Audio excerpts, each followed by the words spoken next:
Once again, thank you so much for joining us in this, our next talk in the Camden Garden Club's Winter Horticulture Series. We are going to be hearing from Amy Rollins and Dave Jackson today about a virtual walking tour through Camden. Before we begin that, I would like to turn the program over to Deborah Stokes, who's here from the Camden Garden Club to tell you a little bit about the organization and introduce our guests. Deborah? Well, thank you. Thank you, Julia. Good morning, everyone. As president of the Camden Garden Club, I would like to welcome you to the third presentation in this year's Winter Horticultural Series. For you who may not be familiar with the Garden Club, we have been a nonprofit organization in Camden since 1915, with the goals to promote and encourage the art and education of gardening, support civic improvements, and the conservation of natural resources in our communities. We provide you with the geranium baskets and wreaths hanging seasonally from the downtown lampposts and the flower boxes and beds you see in so many places around town. A very important effort of the Garden Club is providing scholarships to local high school graduates who plan to major in one of the natural sciences. And of course, our big event is the annual garden tour held the third Thursday in July of every year. For more information about the club, you can go to our website at camdengardenclub.org. Now, today, our speakers are Dave Jackson and Amy Rollins, who teamed up in the summer of 2012 to present the historic walking tours of Camden. Now, originally created as a joint outreach program with the Camden Area Business Group and the Camden Library, the tours have been offered free of charge on Friday afternoons throughout the summer months for the past 10 years. Now, Dave is the director of parks for the library, and that includes the Harbor Park, the grounds of the library, and the amphitheater. And Dave was instrumental in that the amphitheater and the library gaining National Historic Landmark status, a process which took 6 years to complete. And Amy is the Member Services Director for the Penobscot Bay Regional Chamber of Commerce. A Camden native and former trustee of the library, Amy has a passion for researching and sharing Camden's history. She has a particular interest in interviewing key figures who remember the Camden of her childhood and before her time. So now let's take a virtual walk through Camden with Dave and Amy. Good morning, everyone, and welcome to our virtual historic walking tour. Normally, we would be meeting in the children's garden and proceeding from there around the library grounds, and then on out to Harbor Park and Main Street, and then over to the Village Green. Today, we are using as a basis for our walking tour a slideshow that was prepared by the National Park Service for presentation to the National Park Service National Historic Landmark Committee. That was presented by Nikki Mayonis and me in 2012, and we got the National Historic Park Historic Landmark designation in 2013. You're looking here at a familiar view of the amphitheater from the north end out onto the harbor. This story is essentially about two people with a vision that ultimately became the amphitheater and Harbor Park. The first person with a vision was Mary Louise Curtis Bach. She was the daughter of H.K. Cyrus Curtis, founder of the Curtis Publishing Company, publishers of the Saturday Evening Post and Ladies' Home Journal. She was a very precocious young woman and started writing for the magazines when she was 19. She also took an interest in philanthropy at an early age.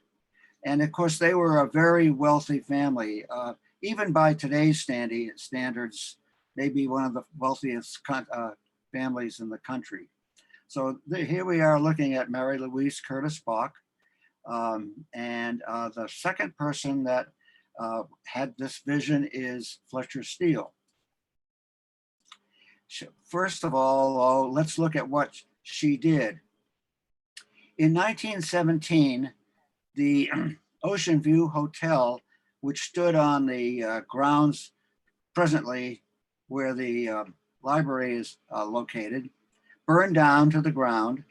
She bought the property, and then she deeded it to the town with the understanding that the town would build a library on that site and that the community would raise the funds for it. Well, that wasn't a very good time for fundraising because it was during the First World War. So nothing happened till 1928. And during that period, though, she wasn't idle. And so she also acquired the land for the amphitheater and Harbor Park. And in this case, donated not only the land, but the design and work that created these two parks. And so in the case of the Harbor Park, she made a pretty safe decision choosing the sons of Frederick Law Olmsted. But in the case of the amphitheater, she made a rather daring choice of Frederick of Fletcher Steele. So we're going to look at him now. Fletcher Steele went to Harvard, studied landscape architecture, left Harvard early, apprenticed with a landscape architect by the name of Warren Manning, who did quite a lot of work around here, namely the Aldermere Farm and Magonica Golf Club. When he left Warren Manning to go to Paris to a decorative arts fair in Paris. And there he was smitten with the idea of French modernism. Here you're looking at Fletcher Steele himself, and here you're looking at one of his classic designs, the Blue Steps, which he designed for Mabel Choate in Naumkeag in Western Massachusetts. So we'll go on from there. While he was in Paris, he also took a trip to Taormina and visited the ruins of the Greek amphitheater there. And you'll see some similarities to our amphitheater and this landscape. Hold on.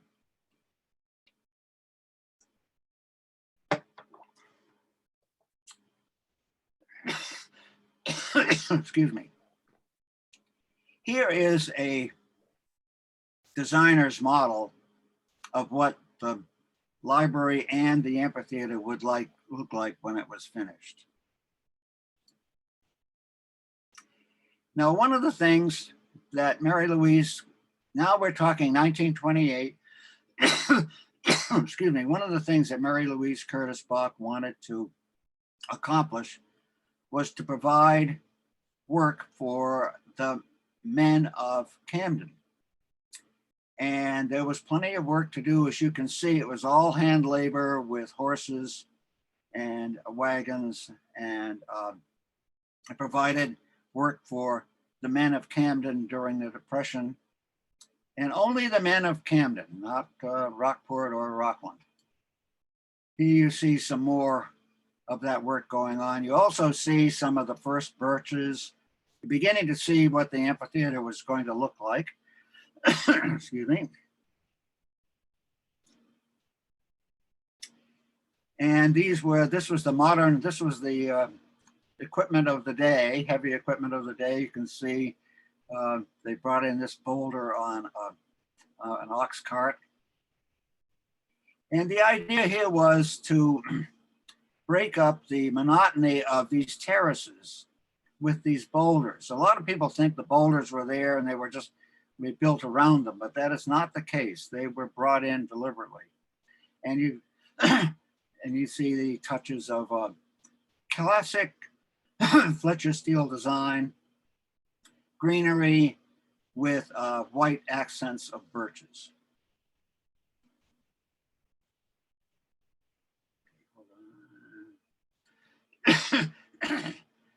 Here, get a better idea of what the idea of the design. This is the bowl. These are the terraces, which were intended to be the seats, but they're not necessarily always seats. As you see, the performances were going on up here.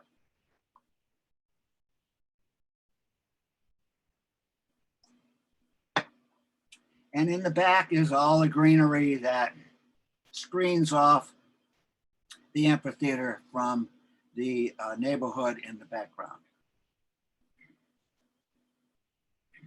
When Fletcher Steele began work on the amphitheater, he thought the back of the library was quite ugly with just the stack windows and so forth. So he remedied that by building this staircase, which is a replica of the staircase at Fontainebleau. Oh, hold on. And you'll see here is the Fawn's Garden itself. This is the two little fawns by Benjamin Kurtz. We think it was probably built for, you see this little fountain there, built for some other purpose, because there are four little rosettes like this one, which were potentially fountains. So it may have been built for or designed for to go over the top of a pool. Let's see. Here you're looking down, excuse me, on the amphitheater. And here we see the compass of the winds. There's kind of an amusing story behind that. Excuse me. The compass of the winds came along at the end of the project. And by that time, Fletcher Steele had seriously gone over the budget. So he was advised,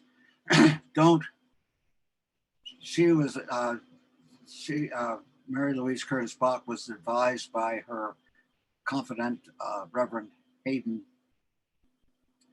that she should tell him to stop.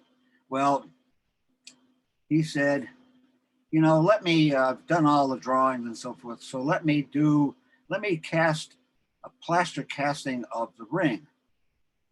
She said, okay. And then when he was finished, he said, you know, that's not going to last. So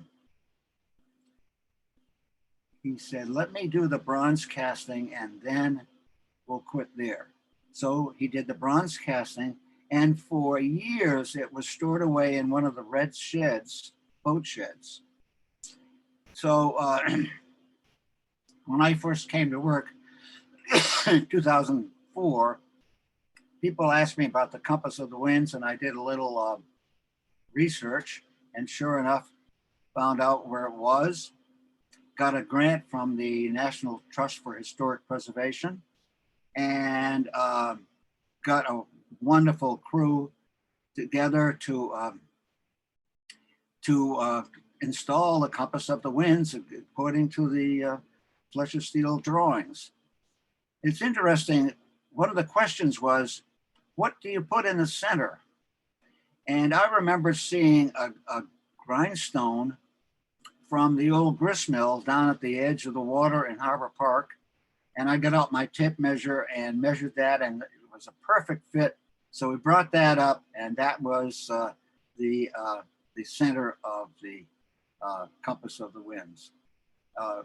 Fletcher Steele had thought he wanted to put it right here, but that wouldn't be practical. So I talked with the Historic Preservation Commission in Maine, and they said this would be a good place to put it.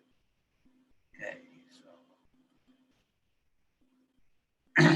and here you have a view of the amphitheater. These two little gatehouses were commissioned by Fletcher Steele. By that time, the second architect had taken over building the library. His name was Charles Loring.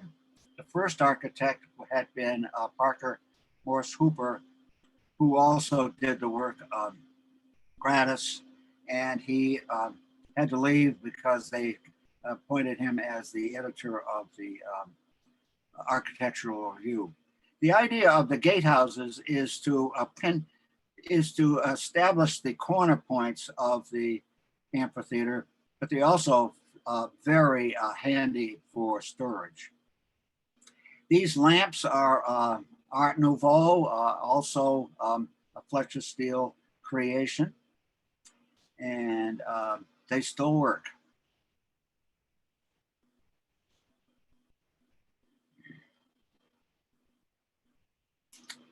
Now you're looking here again at a classic, at the familiar view of the amphitheater, and again you see the two gatehouses established in the corners, and you're looking out at the harbor.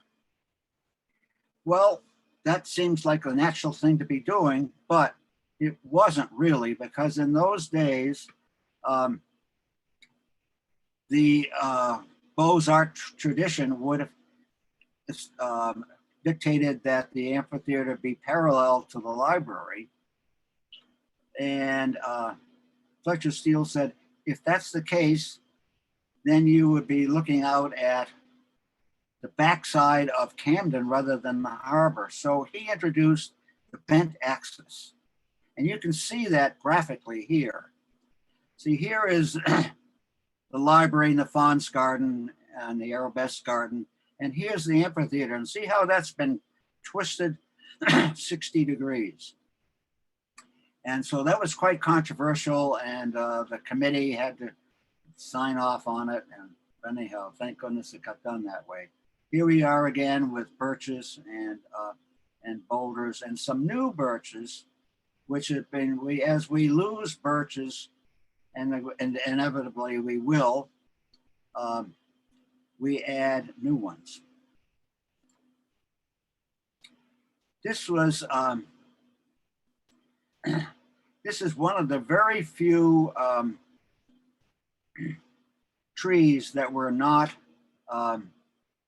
native.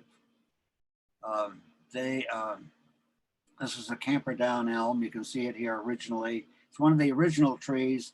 Most of the other trees, all of the other trees were native, and so was the stone was local.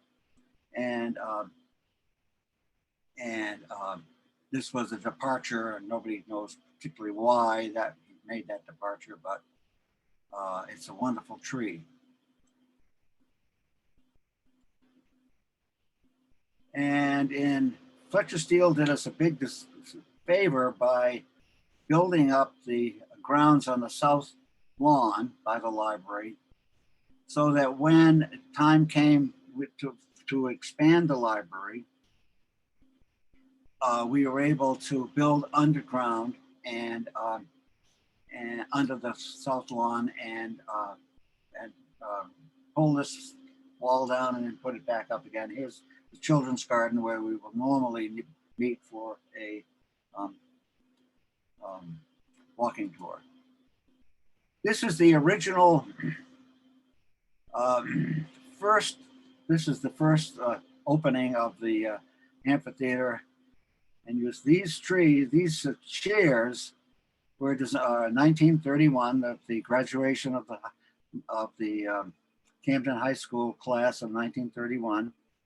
These chairs are still in use for weddings and Shakespearean performances, concerts, and so forth. And you see in the background here is the state seal. That was quite a surprise that that Fletcher Steele would want to put that up there. So it's gone now, and it's at the Conway House because it was made of wood, and of course eventually was bought. These trees that were established there as a screen are hemlocks, and they've been infected with the woolly Elgid, and so I'm trying to get a grant from the Maine Forest Department to see if we can address that problem. I'll be looking for matching funds. Here's now the modern use of the library, of the amphitheater. You see the chairs. And this is a view of Winterfest. At one time we had a skating rink there, but it's really too warm these winters to have a skating rink anymore. And here we are with the ceremony for the designation of the National Historic Landmark. And this is the theme that was expressed in the National Historic Landmark designation. And these are the reasons for its national significance. I won't try to read those to you, but you can look at them if you go to look on the reproduction. And lastly, this is the plaque. And while we were trying to get this landmark designation, I looked at 1 million of these plaques, and I've never seen one with so much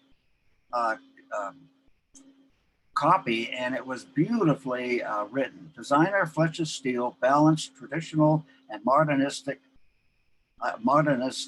ideas using native materials to create an innovative American aesthetic. This public commission, sponsored by benefactor Mary Louise Curtis Bach in 1928, reflects the period's interest in civic improvement, the arts, and recreation. I love that. So that's my part of the presentation, and it'll be over now to Amy, who will take you into Harbor Park and on beyond. Thank you, Dave. Dave's going to be my slide advancer, so I'll tell you when to move forward, Dave. Thank you all. I haven't taken too much of your time.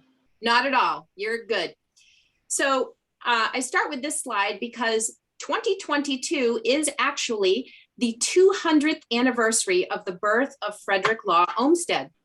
And now Frederick Law Olmsted Sr. was not the designer of the parks in Camden, but his son and stepson were part of the firm, the Olmsted brothers. And so his legacy properties are also being celebrated this year. As I said, April 26th of 2022 marks his birthday, and he is considered the founder of American landscape architecture. Okay, move on to the next slide, Dave. So here's a picture of those sons.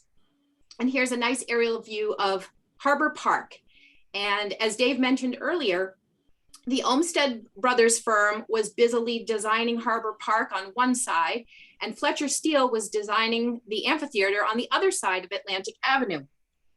These landscape architects could not have been more different in their opinions about the principles of landscape architecture.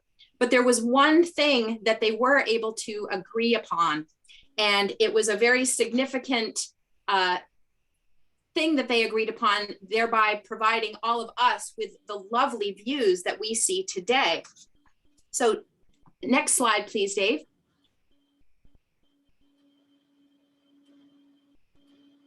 Not advancing, let's see.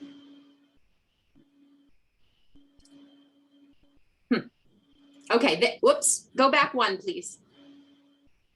Okay. One more. Okay. Oh, right yeah, here. okay. So here we are, we see a couple of views. The one on your left is from the Palladian window in the library's reading room. And while you can't see it from here, I hope you've all been in the reading room and seen that lovely view of the harbor. And then on the right is the view from the south lawn of the library. In both instances, the view of the harbor is essentially framed by that very steep sloping green hill of Harbor Park. And that was very intentional. as I said, Fletcher Steele and the Olmsted Brothers firm worked together to create this beautiful vista that we see not only from the library's perspective, but Dave, if you'll advance to the next slide now. When you're down on the water, if you're out enjoying a day cruise or just down at the public landing, when you look back up toward the library, Harbor Park is just this lovely framing of the land behind, which of course is the library and then the mountain. But the one thing that you can't see in either this shot or the ones that I just showed you before are the fact that Atlantic Avenue runs right there in the middle. That steep hill helps accomplish that beautiful line of sight. And that picture right there is really glorious. That was taken by Tim Shaw, who I believe lives here in Camden. And I just love that photo. So wanted to share it with you this morning. Next slide, please. So I talked about the steep hill, and I can assure you, as you probably know, that steep hill is enjoyed all year round. We've got some kids rolling down the hill in summer. Down in the bottom photos, you'll see some sledders. And my favorite, the one on the left, is of some snowboarders sitting on the hay bales at the bottom of the hill. I believe this was back in 2014 when we had a Cam Jam event in Harbor Park. They installed rails and they actually made that snow, I believe, so that the kids could do a snowboarding event there. But those hay bales are something that Dave puts out every winter so that when kids are sliding down that hill, they don't go flying right into the harbor. So good work there, Dave. All right, next slide, please. I wanted to call forth some of the flora and fauna, if you will, from the park, because when we do our walking tours from late June in through to mid-September, we get to see the progress of these lovely Annabelle Hydrangea, which really are quite prevalent throughout Harbor Park. And, you know, they start in the end of June in these little sort of tight green balls, and then they just explode throughout the summer into these really beautiful, heavy white clusters. And I believe that those were an original planting of the park, so would have been part of the Olmsted's design. Okay, next slide, Dave. Doesn't want to go.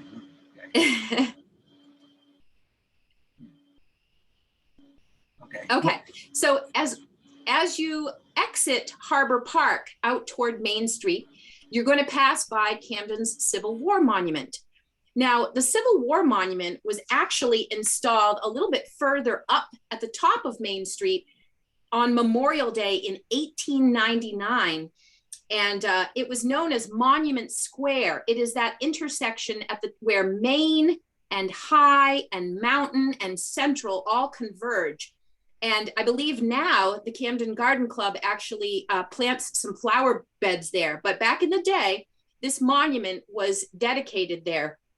But unfortunately, it was prone to getting hit by cars. And finally, in the summer of 1968, a car really slammed into it. It toppled over. It broke into, I think, like 14 pieces. And the town crew put it back together. And they decided it would be safer to install the monument down here in Harbor Park so that we couldn't, he wouldn't fall down again. And if you go into Harbor Park and you pay close attention to that Union soldier, you will see that he has several cracks. All right, next slide, Dave. As we walk out onto Main Street, whoops. Is that the next one? Yeah, okay, here it is. And so as we walk out onto Main Street at the edge of Harbor Park, picture, if you will, you coming right out to where the bridge is. And basically just south of that bridge and extending all the way up Elm Street to as far as where the Opera House is today is known as the Great Fire District. Now, the Great Fire happened in the middle of the night on November 10th, 1892. And this photo shows what Camden looked like the morning after the fire. There were 40 buildings that were just reduced to ash, and 60 businesses and organizations that occupied those buildings, as well as some folks who lived there, had become homeless. And the fire district was so named because the people of town were so determined to rebuild that they got to work that very next spring. And actually, let me stop for a second. Dave, advance to the next slide. This is the best picture that I could find of the Molino. The Molino was our steam pumper that was purchased with, I guess, gracious funds from the Molino family after that fire. And so finally we had the kind of firefighting equipment that would help us put those kinds of fires out. The Molino, you can see down in that little brick building that's sort of in the foreground of this photo, right in front of the public safety building on Washington Street. It still sits there today. This was a shot from a couple of summers ago when the fire department had taken it out and were going to give it a polish. All right, next slide. So as I said, as you walk down Main Street from, let's say from where Smiling Cow is, and you're proceeding down toward Camden National Bank, if you take a look over on the south side of Main Street, you will notice that those brick buildings have date plaques. I've circled in green down in that lower right-hand photo, the Fletcher building, which says 1893. And many of the buildings right there along Main Street were built very quickly after that fire. And of course, originally, the Fletcher building housed the Masonic Temple, and today it houses Main Sport Outfitters and Lord Camden Inn. Okay, next slide, Dave.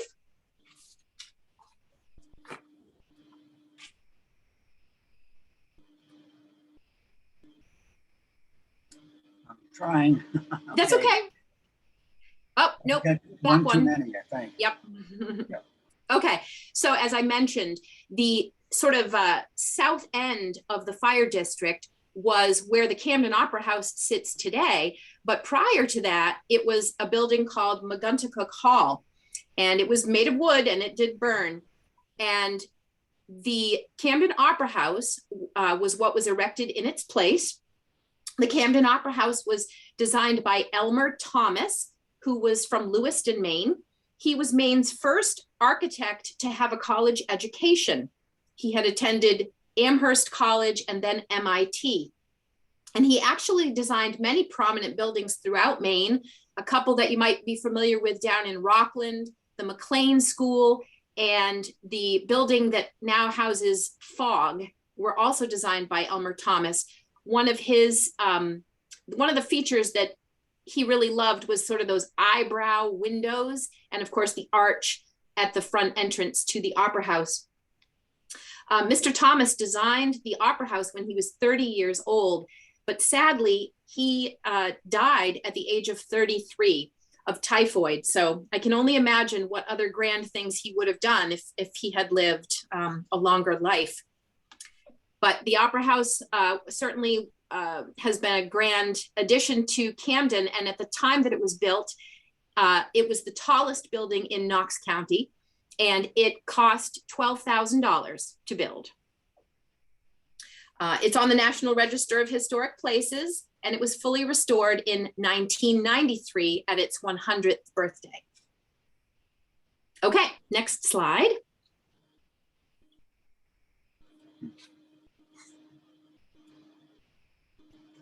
Trying. Yeah, I know, it's okay. I think it just has to take a second. There we go. Whoops, there, okay. So as Deborah mentioned at the beginning of the talk, I wanted to show, because when we walk down through town, I occasionally point out the lovely flower baskets that are filled with, I believe still, the Balkan Royal Red Ivy geraniums. And then of course, in the wintertime, you folks put the lighted wreaths on those lampposts, and they're such a lovely addition to Camden, really makes it a cheerful place to visit. And those flower boxes, I'm not sure if you know, but they have a tie back to the Bach family, because Carrie Bach, who was the son of Mary Louise Curtis Bach and Edward Bach, had seen such flower boxes in his travels in Europe. And he came home and said, we need to have these here in Camden.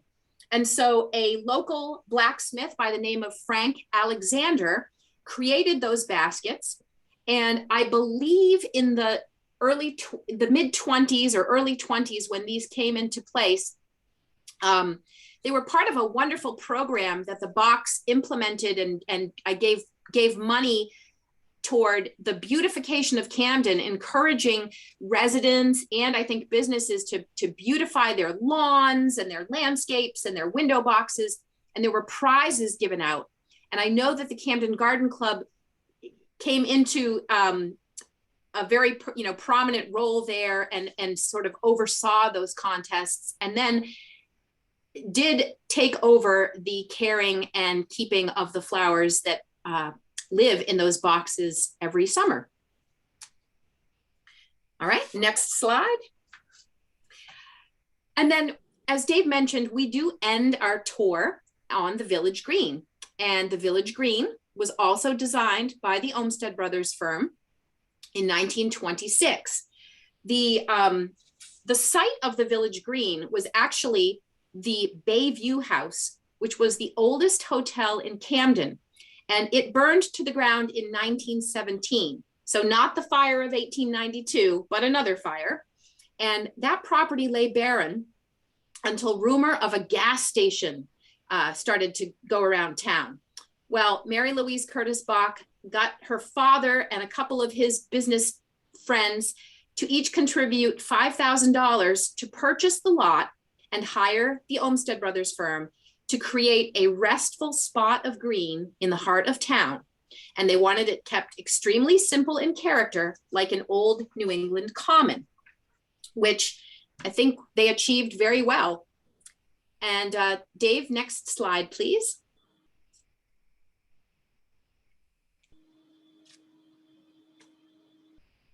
I think it's coming up. Yep. I think we just have to be patient. Okay, so here are, Might one too many, yeah. Okay. here are some views of the Village Green and the many ways that we use the Village Green.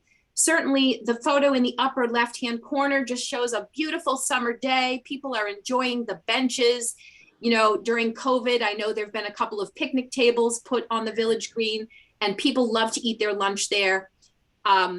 We see in the photo on the upper right, this was recently a vigil for democracy that was held just a few weeks ago on the Village Green. And then in the lower photo, we have some folks observing, I think it was Veterans Day observance, and they are standing facing the war monument that was designed by Chris Glass, who is a Camden architect.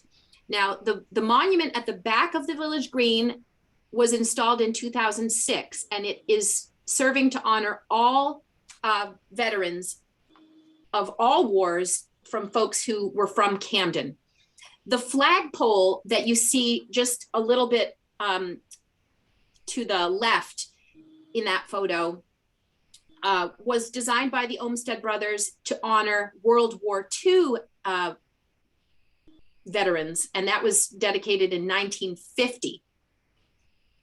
I believe that the Camden Garden Club still manages the beds at the Village Green. All right, and last slide.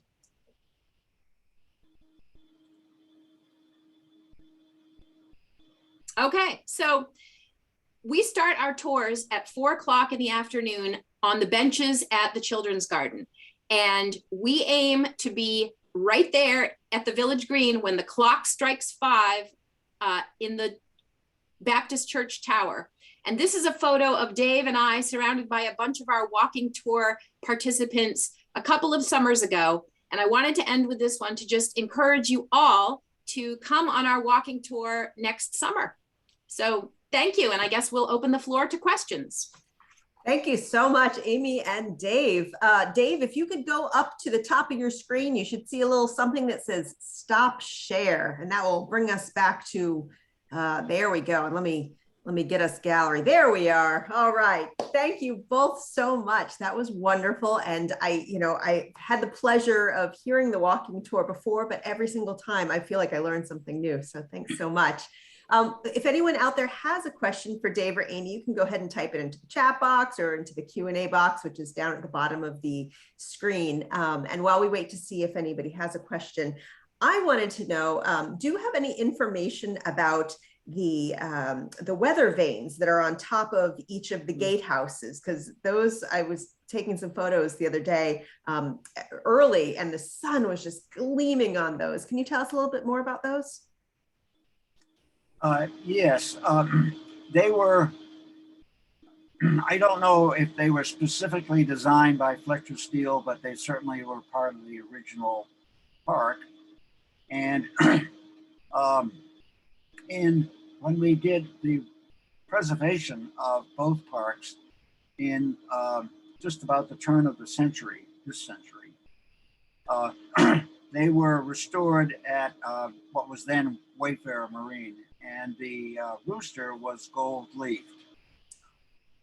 Somebody since then, and since I've been working there, climbed up on the roof of the gatehouse where the rooster resides and stole the rooster. Oh no! Yeah. That's horrible. So, and that was a great mystery until it was suddenly somebody found it in the back of a pickup truck in the Meadow parking lot. The guy that whoever had stolen it, I guess, felt guilty and put it back in somebody else's pickup. So we had to get the fire department, I've got pictures of this, to come back and put the rooster where he belongs. Oh, well, thank goodness that it was found. Carol wants to know, when are the lamps at the library park lit? They're on a timer, and I think it's more or less at sundown. Yeah, it changes throughout the year. We always have to go and readjust that timer. Charge of that, yeah. I would love to hear from both of you. What are your favorite times of the year, or what is your favorite time of the year in Camden? Let you go first, Amy. Sure. Well, September is my favorite time of year in Camden. I love early fall because of the nice warm weather still and no bugs. And of course, the foliage is starting to change. September was when I chose to get married in Camden. And so it will always be my favorite time of year here. What about you, Dave? I guess I like midsummer. That's when all activities are thriving in the Amphitheater and Harbor Park, the concerts, the Shakespearean performances, the weddings. There's a lot going on. And of course, a lot of maintenance needs to be done at that time. But, it's your busiest time of year. Time of year, and that's my favorite time.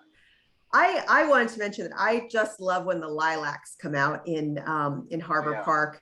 Walking through Harbor Park, going through the little corridors that the trees create, it is just the most beautifully perfumed walk you can ever take.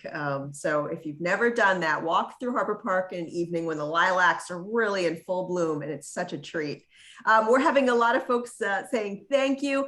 We have an anonymous person says, can you talk a bit about how the waterfall fits in with the parks? Do you want me to talk about that, Dave, or do you want to? Yeah. Well, because that's usually part of the tour. I did not include that in today's walk, but just briefly, we generally are walking up the path of Harbor Park, and we stop by the seawall, and we talk about the river and the waterfall and its real importance to Camden, because back when Camden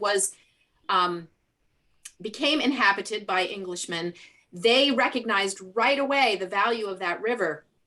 And at one point there were 10 privileges or dams on the river, and they were used to power mills.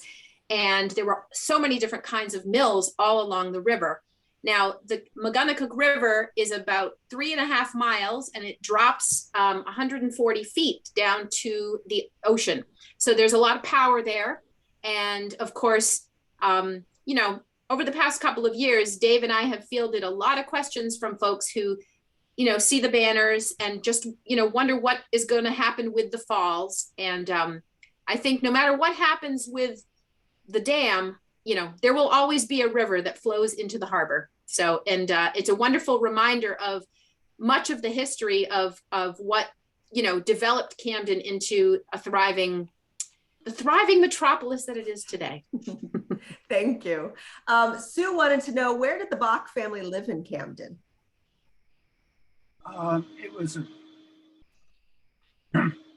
It was a town, a house that they had specially built on Beauchamp Point, and I think it was, I got it right, in Lindenhurst. I think that's it's still in existence. It's for sale, I believe. The last I knew, it was for sale. Lovely house. I wish we had a slide of it, but because it really... Well, actually, you know what that reminds me is we've done two sort of recent programs within the last 2 years for folks who might be interested in more information about the parks specifically. Back in October, we did a program with Noni Ames, and that program was on October 27th. And if you go to the Camden Public Library Programs YouTube channel, you can learn a lot more in-depth detail about the Olmsted projects all around town and, you know, nearby other areas, as well as across the country. And if you'd like even more information about the harbor, Camden Harbor, Ken Gross did a talk in April of 2021, which is one of our most popular ones on the YouTube channel. And that has some more information about the construction of the falls as well. So it looks like that was the last question. I'm going to invite Deborah to come back on and maybe tell us a little bit about the upcoming program in the series. Thanks, Julia. I want to thank you and Dave and Amy for your presentation this morning, and to everyone who participated. To add a little to the topic, the Garden Club does maintain the village green. However, the Balkan Royal red geraniums are no longer available. So we've had to use some different varieties that are hardier and produce prolific flowers. So when I find out what we're using this year, Amy, I will make sure that you know what variety we're using. That will be great. Thank you. Just a reminder that next Tuesday, February 15th, our program will be on monarchs, milkweed, and migration. Our speaker will describe the life cycle and behaviors of each metamorphic stage, review the current and future research, and explain the risks of predators and disease posed to monarchs. For more information about that program, you can go to camdengardenclub.org and click on News and Events, or the library's website on the homepage, and you can click on What's Happening. So thanks again to everybody who's participating. We really appreciate the support we're getting these days. Yes, thank you so much. This has been a wonderful treat. Amy and Dave, I'll see you soon. Deborah, see you next week.